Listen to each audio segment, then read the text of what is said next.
And let me share my screen with everyone.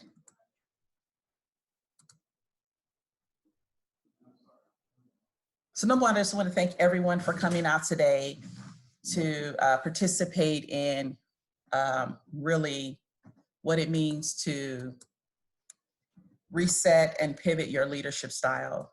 And one of the reasons why I wanted to do this was simply because with just what is happening in the world today, there are a lot of uncertainty that's happening, that's going on. And I know for me as a leader, and just feedback I've heard for other leaders is, as we're doing remote, as a lot of our teams are working remotely, how can we continue to lead effectively? And how can we make sure that what we're doing actually as leaders are in pretty much what we're doing before? How can we remain effective? And one of the things that just, with a lot of people coming out right now where they're speaking about a lot of different things, what I realized most importantly is the basics of just really resetting and pivoting, right? We have just been going on and on with just our daily lives.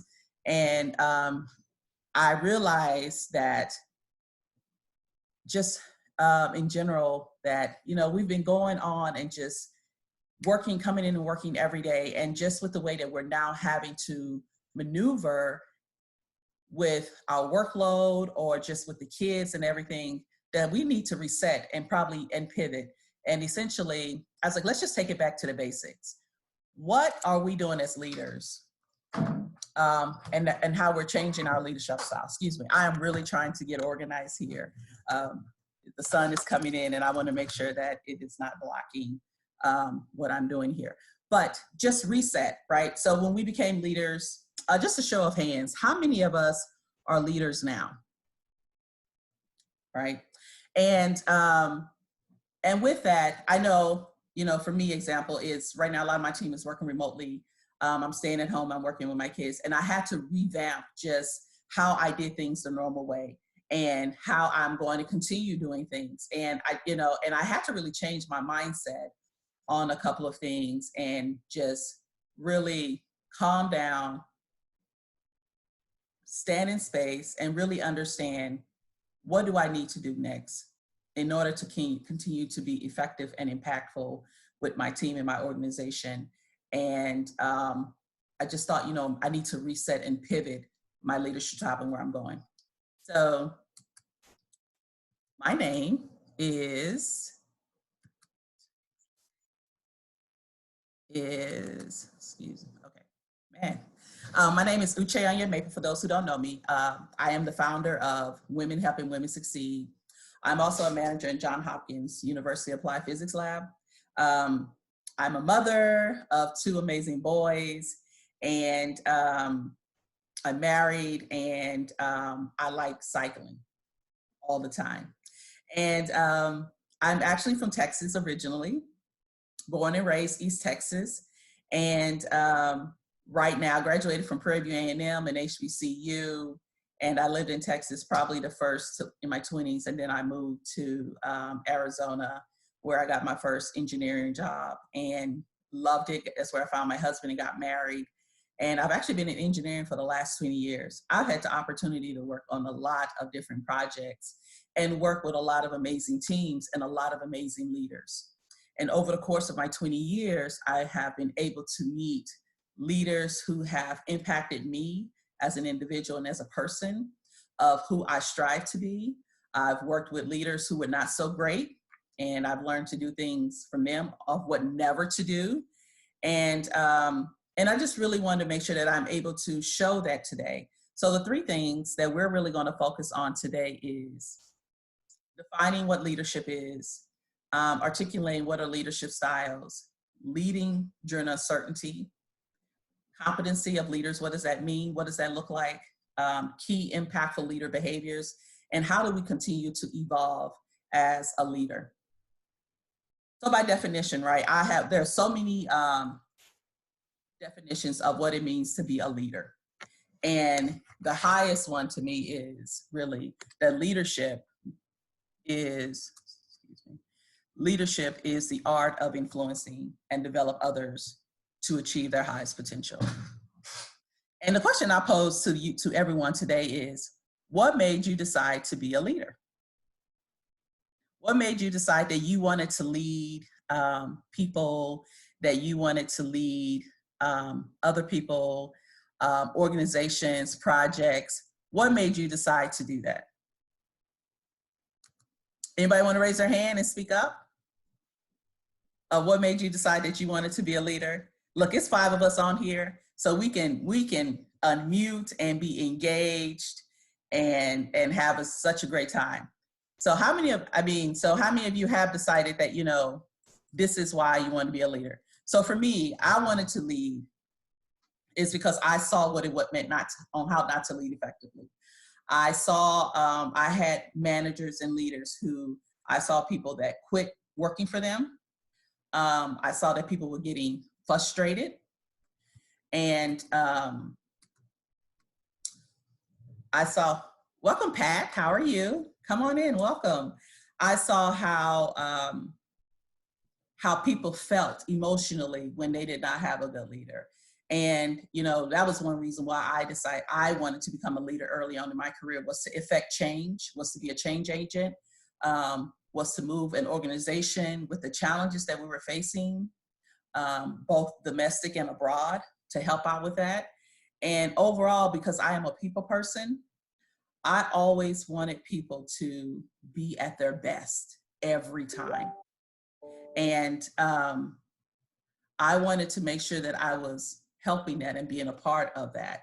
You know, there was a time when I remember when I first started being a leader, and one of the things that I had to work on was trying to figure out how to communicate effectively with teammates. I was a dictator leader, right? Early on, like early 20s, like this is what you're supposed to do, and this is why I say you needed to do it. And I was very fortunate where I had amazing leaders and managers pull me over to the side and say, if you really want to be a true leader and really understand the definition of what it really means to lead, which is to influence and to impact so that you can see others grow and be successful, Uche, you're going to have to evolve and learn what it means to be a leader. So that means that you are going to have to follow others so that you can learn how to lead, right? In order to lead, we need to be able to follow. And that was the lessons learned for me. And from then on, I said, I wanted to be a leader. I wanted to lead projects. I wanted to coach people to be their best self. I wanted to lead organizations into the next phase of growth and community. So that is some of the reasons why I decided that I wanted to lead and be a leader. Anyone else want to raise their hand on why they wanted to lead? Yes, yes? Okay.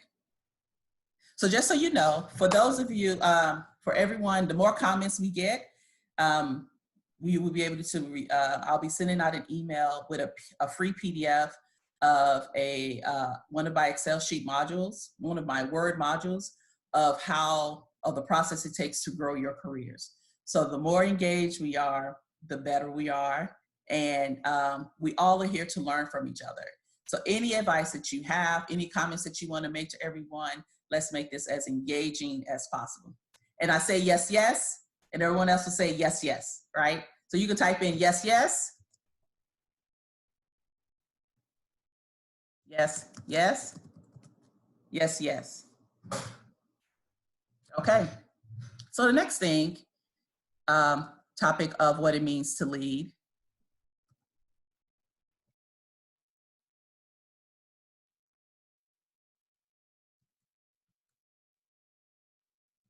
Is looking at different leadership styles.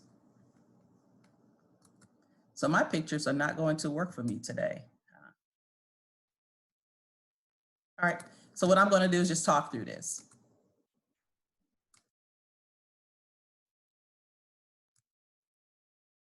So the next thing is going to look at different leadership styles. So and I will send out these slides for those who have registered. You'll be able to get this these information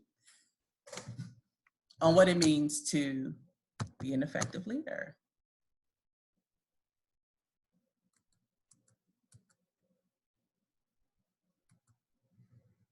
So some of the leadership styles that we are always constantly looking at is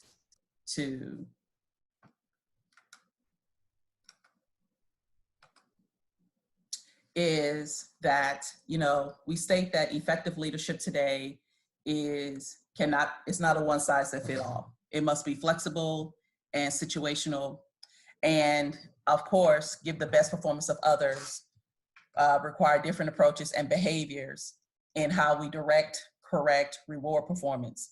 In other words, using a variety of leadership styles at the right time and in the right way. So we want to make sure that we inspire and empower others to achieve more. How many of you guys have heard of Ken Blanchard? Okay, so he has a situation leadership model of, and it's one of the oldest frameworks of leadership styles, but it's still relevant today. Now, it's some of the most common leadership styles that has laid out. And what that includes is, it talks about what it means to direct first, how to coach second, how to support, and then how to delegate. You know, when I was in school, one of the different things that they talked about for leadership was either being a democratic leader, being a dictator leader, being a leader that is more bureaucratic, all different types of leadership styles. And we have actually evolved since then, because it's not a one size that fits all in terms of leadership. Now, what we have seen is that when you have the first one, which is directing leadership, is that directing is the basic type of leadership style. And it's usually used for all new employees. And what we do is we guide them and provide them direction. And what we've found out is that with this style, you tell people what they need to do, how to do, and when it needs to be done. And so we understand that when we get into a new role, that we're having to do a lot more directing in new employees, individuals, people in new roles who may be experienced on how to do leadership, right? And then the second thing is coaching. How many of us are coaches? Or that we have to coach people in different things? Yes, yes, yes.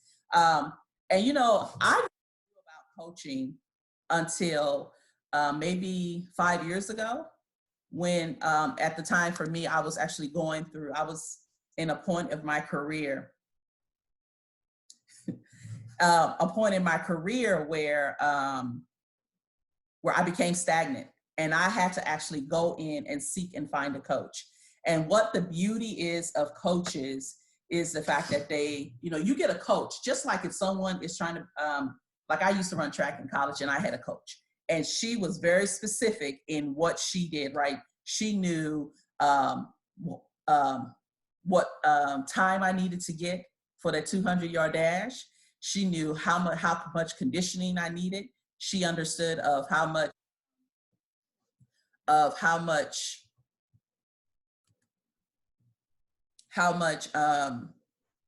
what my diet needed to be. And you know, the one things with coaching is that we use them to be able to demonstrate and show competence for us, right? But they still need some guidance. When you are coaching people, they have some type of demonstrative competency. And we need to be able to still show them how to do it, but we're coaching them along the way, because they don't need as much directing for that. And we tell them why, and that we need to provide them improvement. And then the next thing too is now supporting. Now supporting is for staff members or anyone who are now competent in their area of expertise, but they're somewhat still inconsistent in their performance, and they may not be as committed to the end goal. And the goal is, with your leadership style, when you are in a supportive leadership role, is that you help them work on their work and their progress. Because the goal here is to support them along the way. You don't have to direct them. You don't have to coach them, but you're supporting them along the way to ensure that they are meeting their goals and objectives, and that they're at their best selves. And then the last but not least, it is delegating. How many of us delegate? Continuously, consistently? Okay, that's good, Pat. So I'm not that great. I have to get overwhelmed, and then I begin to delegate, right? And the goal of delegating really is to ensure that we're developing those next leaders and to see how well they do. And what I love about delegating, it empowers staff members, right? And it gives them a sense of ownership so they can be part of that decision. And you actually get to see them grow because, you know, when they are part of making a decision and when you're giving them work, that means that we're developing a sense of trust with each other. Yes, yes.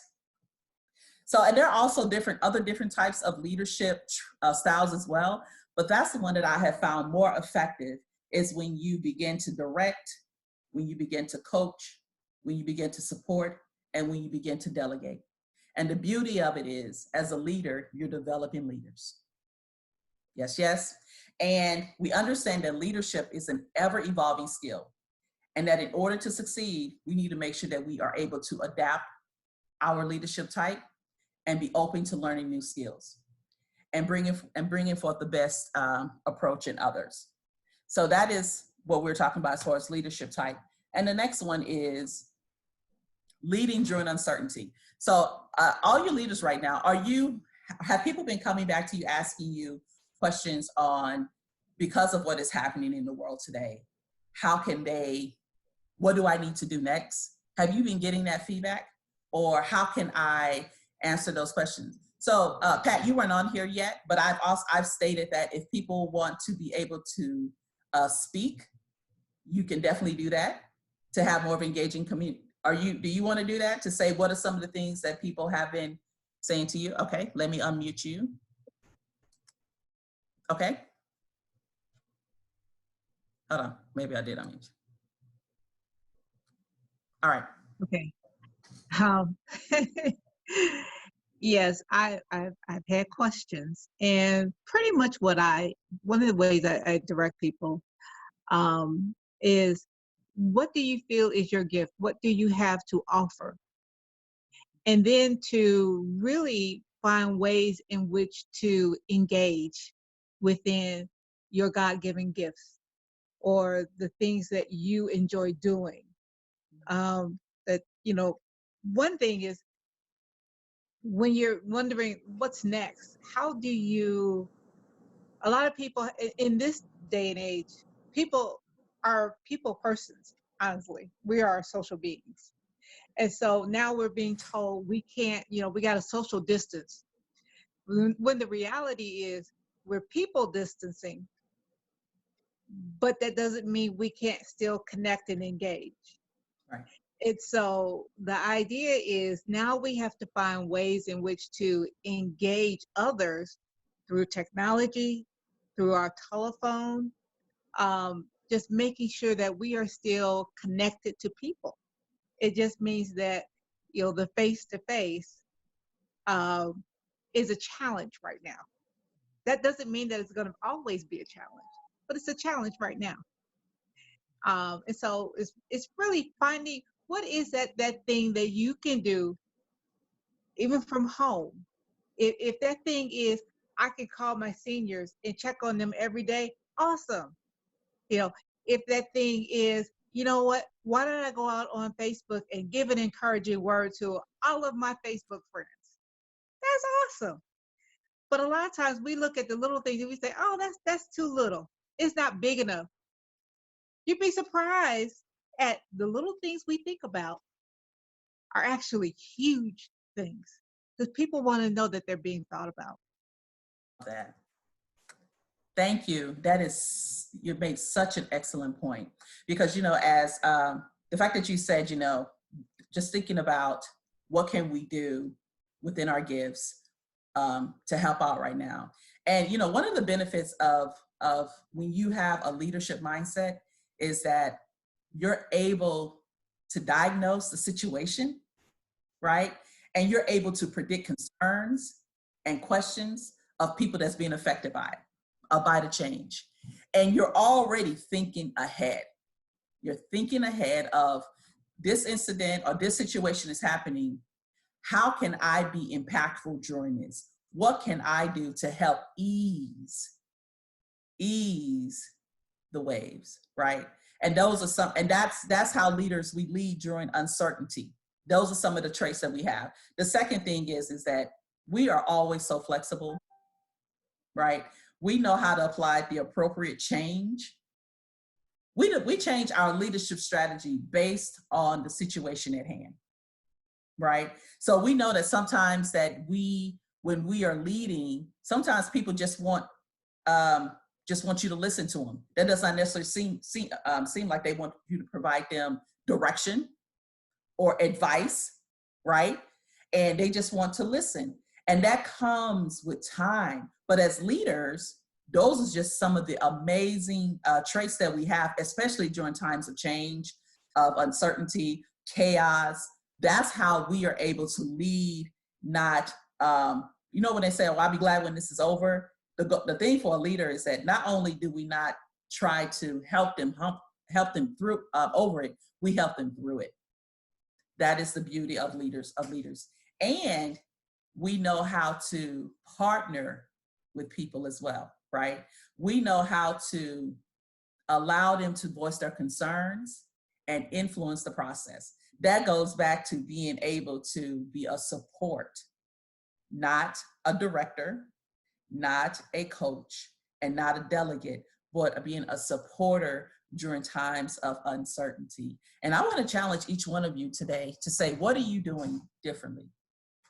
What are you doing right now to affect the people that are looking to you for answers?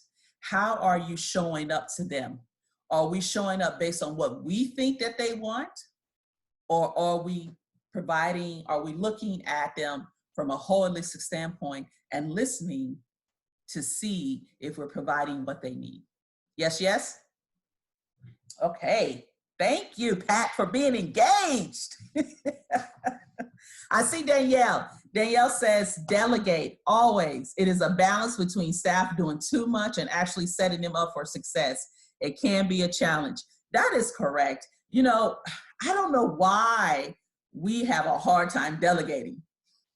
We are like overwhelmed, overworked, and we need to make sure that we delegate a lot more. Thank you for that. So the next topic is competencies of a leader. So these are the 5 competencies that I think a leader needs to have. And what I'm going to do is type this in the, when you are actually doing things like this, everything that goes wrong does go wrong, by the way. Okay, so the first thing is developing a strategy, right? What is your strategy as a leader? These are the competencies that leaders need to have, is developing a strategy. And so I'm looking at 2 screens here because I have my notes on the other side. But when we develop the strategy, it describes where we would like to go, our vision, and our project. We know that it needs to be clear and concise, and that it needs to include a framework of how we're planning to get there. Because it's one thing that you have a vision, but what is the strategy that you're going to take your team members or the people that's following you to get there, right? When I started my organization, Women Helping Women Succeed, that was my vision. Had no idea what it was going to take for me to get there at all. All I knew is that I wanted to make sure that women were at our best selves in everything that we did. Because I remember what it was like for me when I was going to work, and then when I was the only female in meetings and I had no one to talk to. I never want anyone to feel alone, ever. Yana, you are not alone, right? And I wanted, and that was my vision and my mission and my passion to do that, right? So I'm going to put in here Yana, so everyone knows that you are not alone. You're not alone. There's a community now, but we said develop a strategy. We want to make sure that that is clear and concise. The second thing is we want to make sure that we're result driven, right? Those are the competencies of a leader, result driven. How many of us have worked on something and we worked on it and we didn't get a result. We're just like, I've been working on this thing. I've been working on this thing for 6 months and I'm still working on it. Are you going to get something from this? And we need to make sure. Pat, I see you waving your hand. Tell me about you. What happened? Oh, I'm trying to unmute my phone. Can you hear me? Okay. I mean, we've been working on, there've been several projects that we've been working on, and things have just fallen through. And the one thing that I feel like the more work I put into it, the further behind I get. I'm actually trying to graduate from seminary, and in the process of at least starting to engage in this project that God has given me. And it feels like neither one of them are moving right about now. It's like I'm not getting any results. I feel like, okay, so what am I doing wrong here? There's only 2 things that's on my plate right now, and neither one of them are moving forward, nor am I getting feedback from either one of them.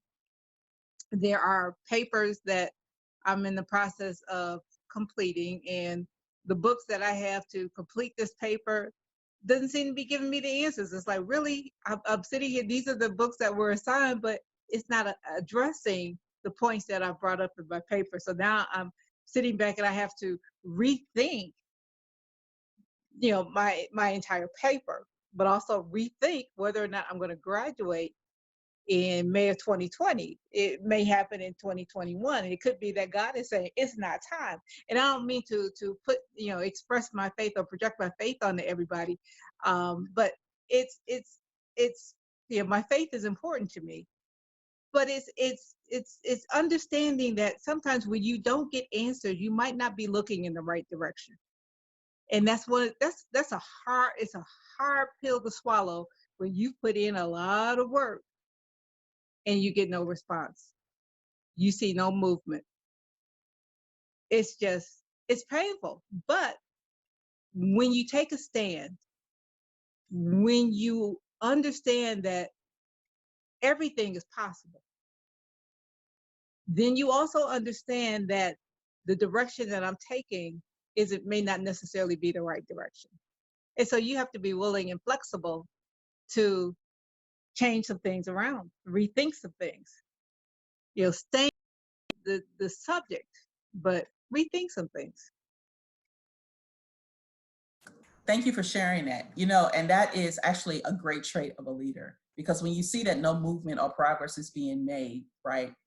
Sometimes we need a pause and then reassess, because there's nothing wrong. There's so many different branches, paths on how to get to the end goal. And just because the one that we're working on may not get us there necessarily, does not mean we won't get there. How many of us have worked on something, and because we had our blinders on, that we only stuck to that one path, and we didn't look. If someone said, come over here, try this. No, I have this, and this is what I'm going to stick to. How many? Okay. Yes. So we just have to be flexible. Danielle says, yes. We have to be flexible with that. Okay, so the next thing, to making sure the competencies of a leader is being able to lead a diverse team, a diverse workforce.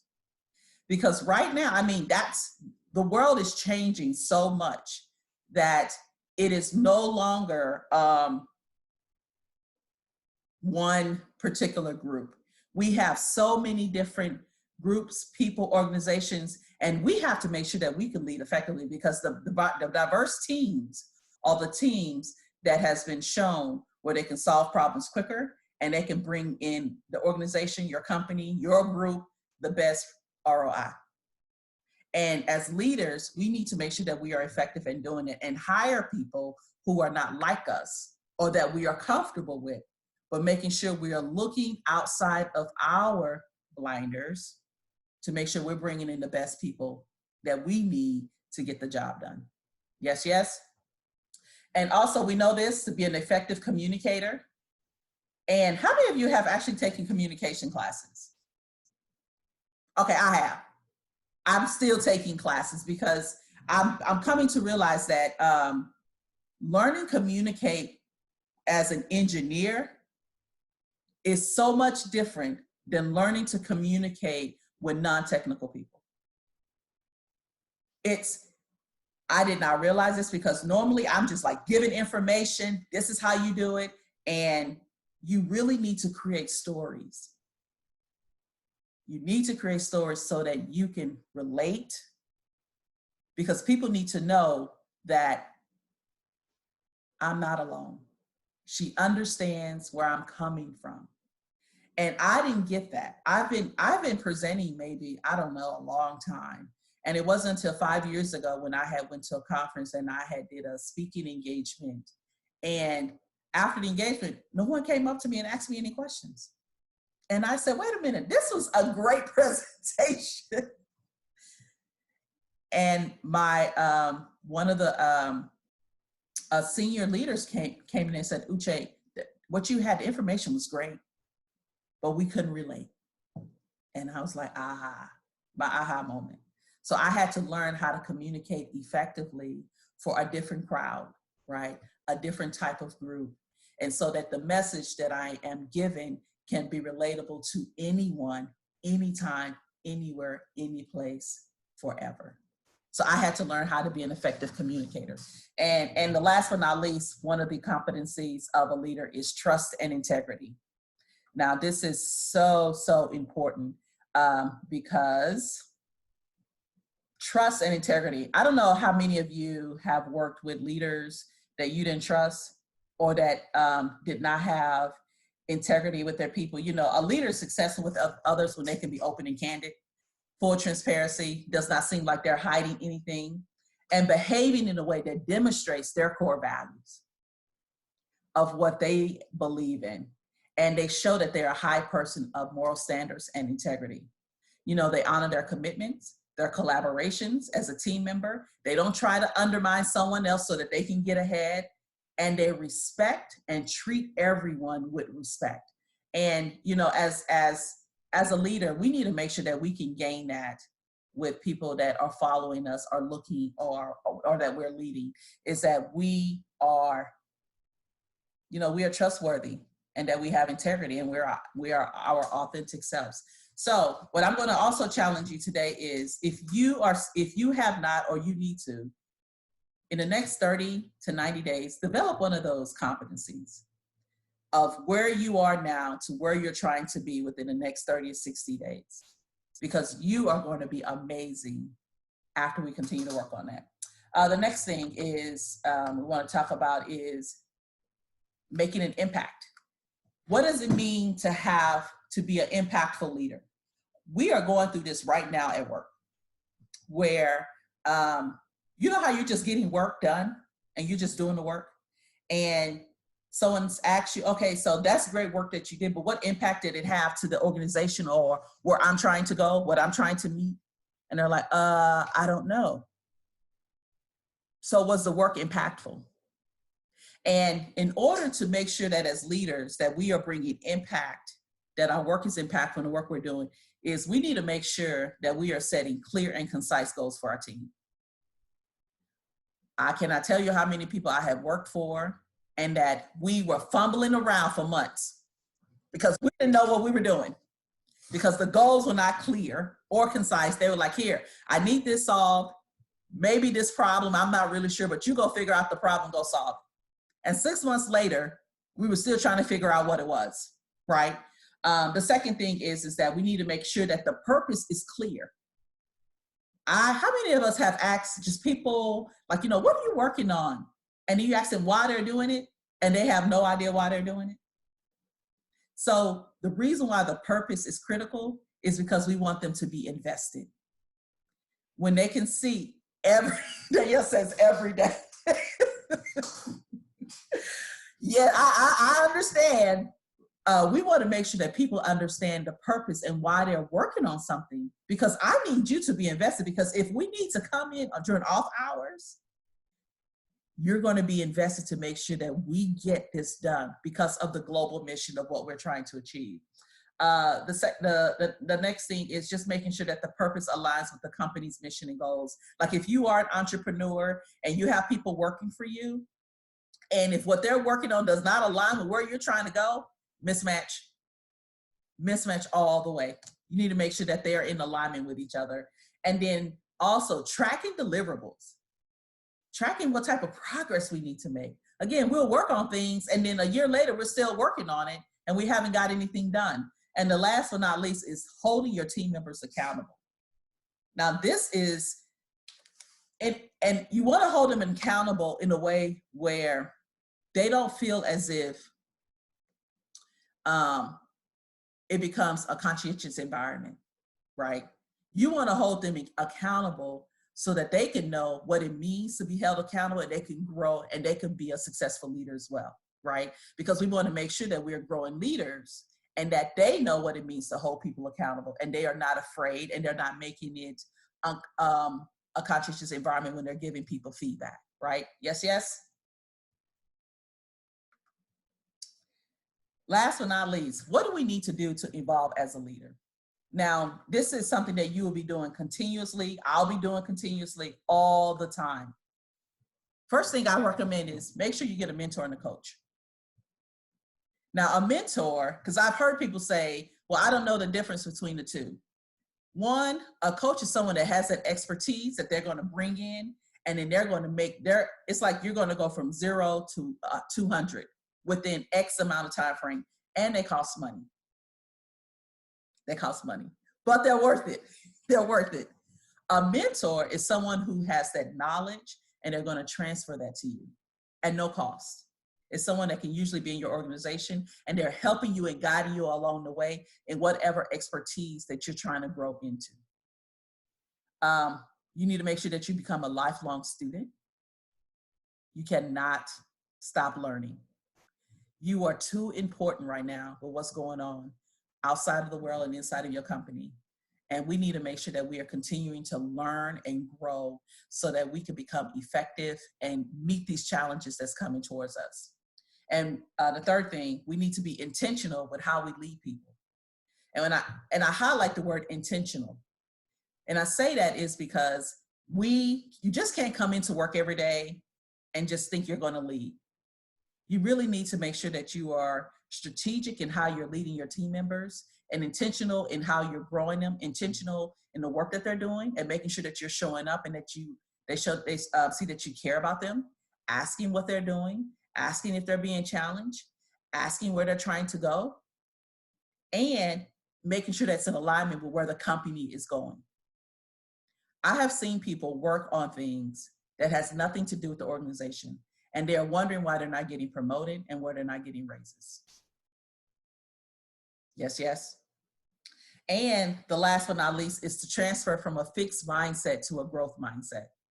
Now, a fixed mindset is leaders who believe that their abilities, their talents, their intelligence are fixed. It can't grow. Versus a growth mindset is that we understand that our talents and abilities can be developed through effort, good teaching, and persistence. And and that's what makes us great leaders, right? We're continually and we're growing and we're growing and we're growing. Yes, yes. So the question that I have for each one of you today is, as we're leaving this amazing forum with amazing leaders, is one thing I hope that each one of you can change today, that I'm going to be changing as well, is how we show up as leaders. How do we show up? If anyone can describe you right now to say, well, how are you as a leader? What would you want that to be?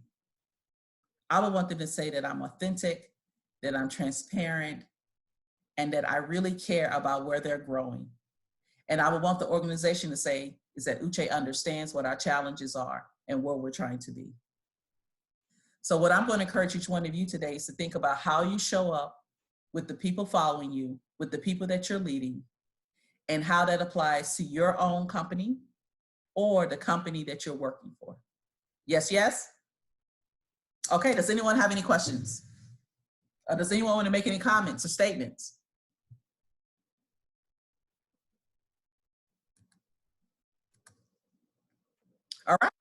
So I'll be sending out an email with the PowerPoint slides that we were not able to get during this brief today. And that way, and it has all my information. If you have any questions or anything, let me know. Okay, everybody, enjoy your Monday and be safe out there. Bye.